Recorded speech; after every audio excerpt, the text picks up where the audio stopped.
ವಯಸ್ಸಾದ ಅತ್ತೆಗೆ ವಿಷ ಹಾಕಿ ಸಾಯಿಸಿದ್ಲ ಸೊಸೆ, ತಾಯಿಯನ್ನ ಸಾಯಿಸಿದ್ದಾಳೆ ಅಂತ ಪತ್ನಿ ವಿರುದ್ಧ ಪತಿ ದೂರು ದಾಖಲು ಮಾಡಿದ್ದಾರೆ.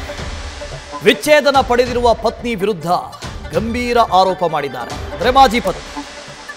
ರಾಯಚೂರಿನ ಸದರ ಬಜಾರ್ ಠಾಣೆಯಲ್ಲಿ ಕೇಸ್ ದಾಖಲಾಗಿದೆ. ಅತ್ತೆಯನ್ನ ಕೊಲೆ ಮಾಡಿಲ್ಲ ಅಂತ ಈ ಮಾಜಿ ಪತ್ನಿ ರೇವತಿ ವಾದ ಮಾಡ್ತಾ ಇದ್ದಾರೆ. ನನ್ನ ವಿರುದ್ಧ ಸುಳ್ಳು ಕೇಸ್ ಹಾಕಿದ್ದಾರೆ ಅಂತ ಆರೋಪ. ಭಾರೀ ಸಂಚಲನ ಸೃಷ್ಟಿ ಮಾಡಿದೆ ಪತಿ ಪತ್ನಿ ಪ್ರತ್ಯಾರೋಪಗಳು. ನನ್ನ ತಾಯಿನ ಕೊಂದು ಹಾಕಿದಾಳೆ ಈಕೆ ಅಂತ ಪತಿ ಮಾಜಿ ಪತ್ನಿಯ ವಿರುದ್ಧ ದೂರು ದಾಖಲು ಮಾಡಿದ್ದಾರೆ. ವಿಚ್ಛೇದನ ಪಡೆದಿರುವಂತಹ ಪತ್ನಿ ರೇವತಿ ವಿರುದ್ಧ ಗಂಭೀರ ಆರೋಪ ಮಾಡಿದ್ದಾರೆ ಪತಿ. ತಾಯಿ ಸುಶೀಲಾಬಾಯಿ ಸಾವಿಗೆ ಪತ್ನಿಯೇ ಕಾರಣ ಅಂತ ದೂರು ಕೊಟ್ಟಿದ್ದಾರೆ. ಏಪ್ರಿಲ್ 23ರಂದು ತಾಯಿಗೆ ವಿಷ ಹಾಕಿದ್ದಾರೆ ಅಂತ ಆರೋಪ ಮಾಡ್ತಾ ಇದ್ದಾರೆ. ವಿಷ ಔಷಧಿ ಕುಡಿಸಿದ ಹಿನ್ನೆಲೆಯಲ್ಲಿ ಅಸ್ವಸ್ಥರಾಗಿರುವಂತಹ ತಾಯಿಯನ್ನ ರಿಮ್ಸ್ಗೆ ದಾಖಲು ಮಾಡಲಾಗಿತ್ತು. ಏಪ್ರಿಲ್ 30ರಂದು ಅಲ್ಲಿಂದ ಬಿಡುಗಡೆಯಾಗಿದ್ದರು. ಇನ್ನು ಜುಲೈ 25ರಂದು ಸುಶೀಲಾಬಾಯಿ ಸಾವನ್ನಪ್ಪಿದ್ರು. ಹಾಗಾಗಿ ನನ್ನ ಮಾಜಿ ಪತ್ನಿಯೇ ಸಾಯಿಸಿದ್ದಾರೆ ಅಂತ ಪತಿ ದೂರು ದಾಖಲು ಮಾಡಿದ್ದಾರೆ. ತಾಯಿಗೆ ಅವರು ಏನಂದರೆ ಏನು ಲಿಕ್ವಿಡ್ತನ ಕೊಟ್ಟು ವಿಷ ಅಂತದು, ಹಂಗಾಗಿ ಮೋಷನ್ ಆಗಿದ್ವು. ಮೋಷನ್ ಆಗಿ ಆಕೆಗೆ ಡಾಕ್ಟ್ರು ರಿಮ್ಸ್ನಾಗ ಅಡ್ಮಿಟ್ ಮಾಡಿದ್ವಿ. MLC ಆಯಿತು. ಅದು ಆಗಿದ ಮೇಲೆ ಸ್ವಲ್ಪ ಗುಣ ಆಯಿತು. ಮತ್ತು ಮನೆಗೆ ತಂದೀವಿ. ಮನೆಗೆ ತಂದ ಮೇಲೆ ಒಂದು 10 ದಿವಸ 15 ದಿವಸ ಸ್ವಲ್ಪ ಬೇಯಿಸಿತ್ತು.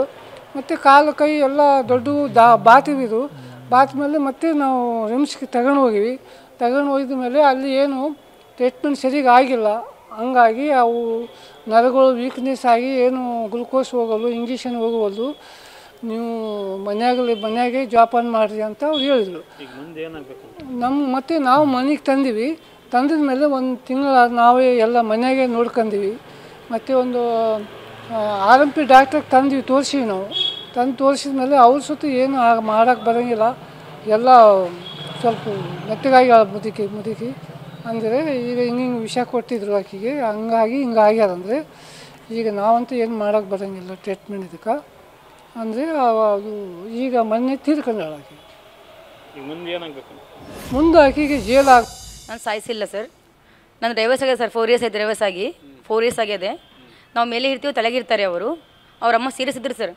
ಒನ್ ಇಯರ್ ಬ್ಯಾಕೆ ಸೀರಿಯಸ್ ಇದ್ದರು. ಆಸ್ಪತ್ರೆ ತೋರಿಸ್ಯಾರ ಅವರು. ತಂದು ಮನೆಗೆ ಇಟ್ಟವ್ರ ಬಾಡಿಗೆ. ಸತ್ತಿಲ್ಲ ಅವರು, ಜೀವ ಇತ್ತು. ಏನು ಪ್ಯಾರಲೈಸ್ ಆಗಿತ್ತಂತ ಸರ್. ನನಗಂತೂ ಗೊತ್ತಿಲ್ಲ ಅದು. ಆಮೇಲೆ ನಾವು ಅಲ್ಲಿ ಇರ್ತೀವಲ್ಲ ಸರ್, ನೋಡ್ತಿರ್ತೀವಿ, ಬರೋದು ಹೋಗೋದು ನೋಡ್ತಿರ್ತೀವಿ. ನಿನ್ನೆ ಸತ್ತಾರೆ ಸರ್ ಅವರು. ಸತ್ತರೆ ಅದು ನಾವು ಪೈಪು ನೀರು ಅಲ್ಲಿಂದ ಹಚ್ಚಿದ್ದು ಸರ್. ನಾವು ಮನೆ ಬಾಜಿಗೆ ಪೈಪ್ ಇದೆ, ಅದು ನಿಮ್ಗೆ ವಾಟ್ಸಪ್ನು ಹಾಕಿದ್ದು ಸರ್. ನಾನು ವಿಡಿಯೋ ಹಾಕಿನೆಲ್ಲ. ಅದು ನೀರು ತುಂಬಕ್ಕೆಲ್ಲ ಅವನು ಹೋಗಿ ನಾನು ಕೇಸ್ ಮಾಡ್ತೀನಿ, ನಮ್ಮ ಅಮ್ಮ ಹತ್ತೊಂದು ಕೇಸ್ ಮಾಡ್ತೀನಿ ನಿನ್ನ ಮೇಲೆ. ನೀನು ಮನೆಗೆ ಇರಬಾರ್ದು, ಡೈವರ್ಸ್ ಆಗಿ ಹೋಗಬೇಕು ನೀನು ಅಂತ ನನ್ನ ಮೇಲೆ ನಿನ್ನೆ ಜಗಳ ಮಾಡಿದೆ ಸರ್. ನಾನು ಇನ್ನೇ ಏನು ಜಗಳ ಮಾಡಿಲ್ಲ, ಯಾಕಂದರೆ ಸತ್ತೋಗ್ಯಾರ, ಜಗಳ ಮಾಡಬಾರ್ದು ಅಂತ. ಇವತ್ತು ಬೆಳಗ್ಗೆ ಜಗಳ ಮಾಡಿದ್ರೆ ಸರ್, ಅದು ನಿಮ್ಗೆ ವಿಡಿಯೋ ಹಾಕಿನಿ ನಾನು. ಏನು ಸರ್, ಪೊಲೀಸವರೆಲ್ಲ ಬಂದಿದ್ದರು, ಎಲ್ಲ ಹೇಳಿ ಹೋದರು.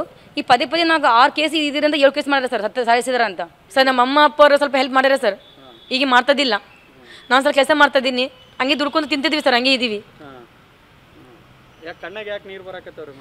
ಸರ್. ನನಗೆ ಎಲ್ಲ ನೋವು ಇಷ್ಟು, ನಮ್ಮ ಅಪ್ಪ ಅಮ್ಮ ಇಷ್ಟೆಲ್ಲ ತಪ್ಪು ಮಾಡಿ, ಇಷ್ಟು ಏಜನ್ನು ಮದುವೆ ಮಾಡಿ, ಮತ್ತು ಇವ್ನಿಗೆ ಇಷ್ಟ ಆದರೆ ಮದುವೆ ಮಾಡ್ಕೊಂಡು ಸಂಸಾರ ಮಾಡೋದು, ಇಷ್ಟೆಲ್ಲ ಡೈವರ್ಸ್ ಕೊಡೋದು.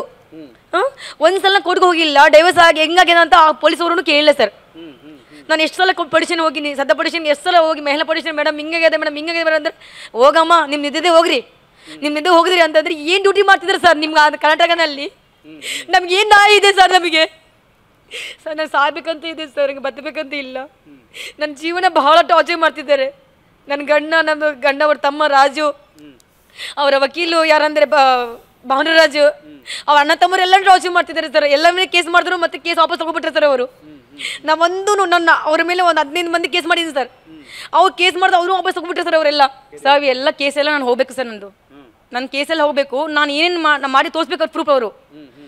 ನಾನು ಅಂತೀರ ಸಾಯ್ಸೇನ ಅಂತ ಹೇಳ್ತಿದ್ರಲ್ಲ, ಇಷ್ಟು ದೊಡ್ಡ ನನಗೆ ಹಾಕಿರ ಸರ್.